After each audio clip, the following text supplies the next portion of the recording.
손작가의 이야기가 다가오네. 살며시 들어보아요. 손작가의 이야기가 다가오네. 살며시 들어보아요. 살며시 들어보시는 거 어때요? 43화 사랑의 신년 파티 1월 3일 새 벽도에 베네수엘라의 마두로 대통령이 미국으로 압송되었네요. 읽겠습니다. 85세의 양 박사와 그의 79세 아내 신 여사는 행남 연립 라동의 전세로 산다. 건물이 오래되어 벽 안쪽에서 돌멩이 굴러가는 소리가 나기도 한다. 구에서 진단한 것도 제3종 D등급이다. 3종은 작은 건물 같은 것이고 D등급은 사용 제한급이다. 이상한 곳이라 새로 전입하려는 사람도 없다. 입주자가 없으면 집은 완전히 폐가가 되기 때문에 집주인은 기존에 살고 있는 사람이 나갈까봐 너무 잘해준다. 그리하여 양 박사네는 전세금 몇 번 올려주고 거의 무료인 듯 그곳에 10년째 살고 있다. 6개 동 중에 라동의 상태가 가장 오싹하다. 자고 있는데 실제 천장이 무너져 내린 집도 있었다. 그 집은 그 이후로 매일 깨끗한 옷 입고 잔단다. 재개발이 된다 안 된다 말이 많은데 양 박사가 나서서 뭘 좀 해보려 했지만 가지가지 문제가 얽혀 손을 털었다. 아는 것 많은 양 박사는 실제로 경제학 박사이며 키 작은 신 여사는 명문 여상을 졸업한 분으로 지금은 하나은행이 된 예전의 외환은행에 다니다가 당시 대학생인 양 박사와 눈이 맞아 결혼했다. 신 여사는 양 박사가 박사 되기까지 물심양면으로 지원했다. 돈은 잘 벌었다. 양 박사의 친구들은 박사 따고도 박사 후 과정이니 뭐니 해서 또 휘둘렸지만 양 박사는 대기업을 알아본 후 손 털고 나가 승승장구했다. 그러다가 더 큰 미래를 위해 계열사 사장 자리 마다하고 아이템을 갖고 나와 제조회사를 차렸는데 그게 잘못이었다. 후배 공학 박사와 개발한 제품이 특허권에 걸려 회사는 심하게 망했다. 귀찮다고 벤처 없이 모두 자기 자금으로 하였던 것이니 도리가 없었다. 모두 내놓고 빚잔치한 후 친구가 알아봐준 작은 빌라에 살며 다시 일어나지 못하고 그냥 살아온 것이다. 돈도 돈이지만 신 여사에게는 또 있었다. 키 크고 잘생긴 미남 박사가 늙었음에도 인기가 많은 것이다. 그리하여 양 박사를 집 밖에 내놓을 때면 손 탈까봐 떨었다. 신 여사는 사업 망했을 때도 사실 그게 얼마나 다행인지 몰랐다. 남편이 폭삭 늙었기 때문이다. 부부에게는 딸 둘이 있는데 집안이 망한 후 학비가 없는 독일로 날아가 학업을 마치고 그곳에서 모두 전업주부로 살고 있다. 한류 때문인지 다 큰 혼혈 손자들이 몇 번 한국에 왔는데 신 여사는 그때마다 썩은 연립이 위험해 호텔로 쫓아보냈다. 부부는 집에서 도보로 5분 걸리는 행신1동 성당에 다녔는데 몇 년 전 행신역 부근에 있는 행신2동 성당으로 옮겼다. 성당은 심지어 아프리카 여행 가서 미사를 드려도 똑같아 불편함은 없겠지만 걷자면 꽤 멀어 굳은 날에는 버스비도 드는데 왜 굳이 옮겼을까? 어느 날 영국에서 수학했던 유럽풍 천 여사가 성당에 나타났다.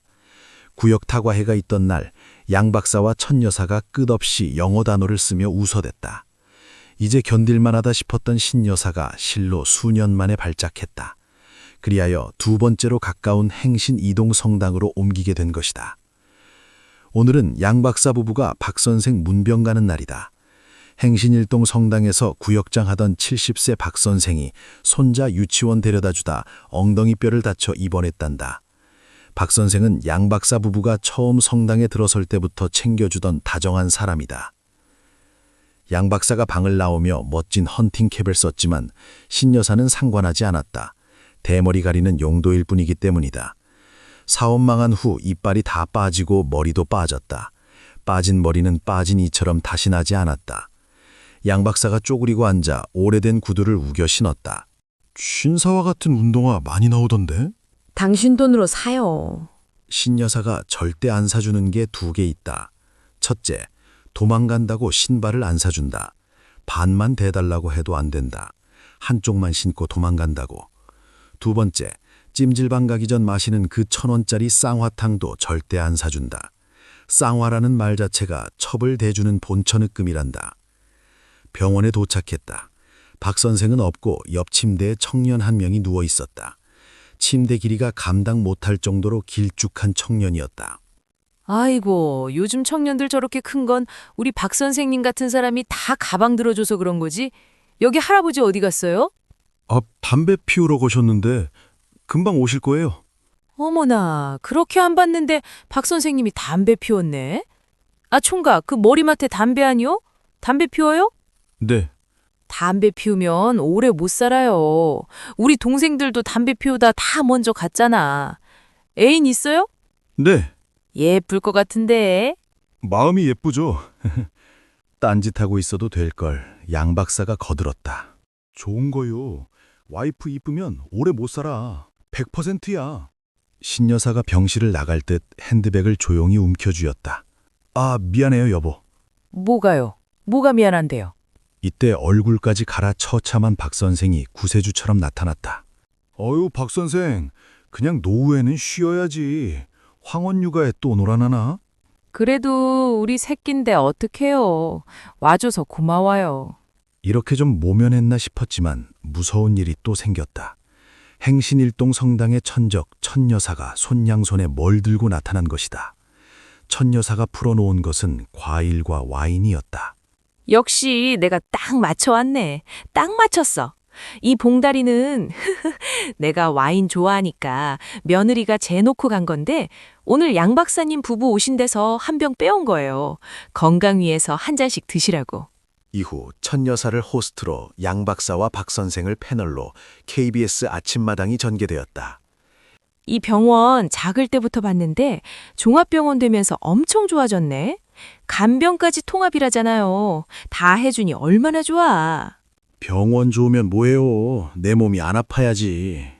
아침마당은 신여사 낄 틈 없이 숨가쁘게 진행되었다. 다음으로 이 방송인들의 화제는 국내를 벗어나 글로벌로 넘어갔다.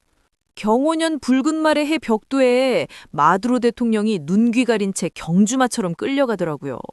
아무리 못된 놈이라도 그렇지 그렇게 흉하게 데려가나. 아우, 나라 힘이 없으니까. 여사님이 마두로 하니까 마두역 생각나네? 우리 딸이 거기 마두동에 살잖아요. 아이고, 엉덩이 다친 환자 유머하고는. 내가 입 다친 건 아니니까요. 아, 그런데 박사님, 그린란드는 미국이 갖는 게 맞아요? 덴마크도 잘못한 것 없던데? 난 몰라요. 저희끼리 알아서 하겠죠. 유럽이 트럼프 혼내준다고 미국 월드컵 보이콧 얘기도 하던데? 핸드백을 만작거리며 틈을 보던 신여사가 드디어 일어나 나갔다. 아차 싶은 양 박사가 황급히 뒤를 따랐다.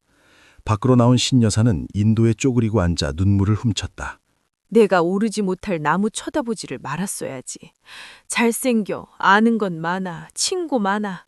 일어나요. 내가 잘못했어요. 어서 일어나요.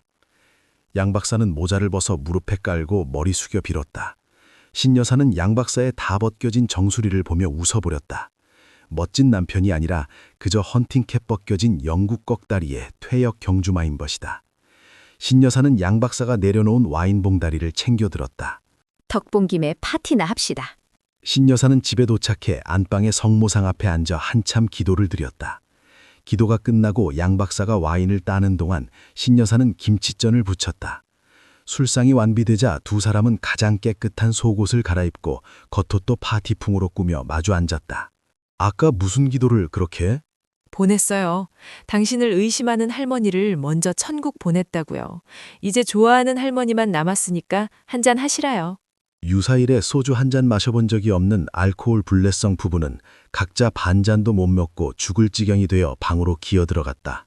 너는 무너져라 천장아 하면서 꼭 끌어안고 잤다.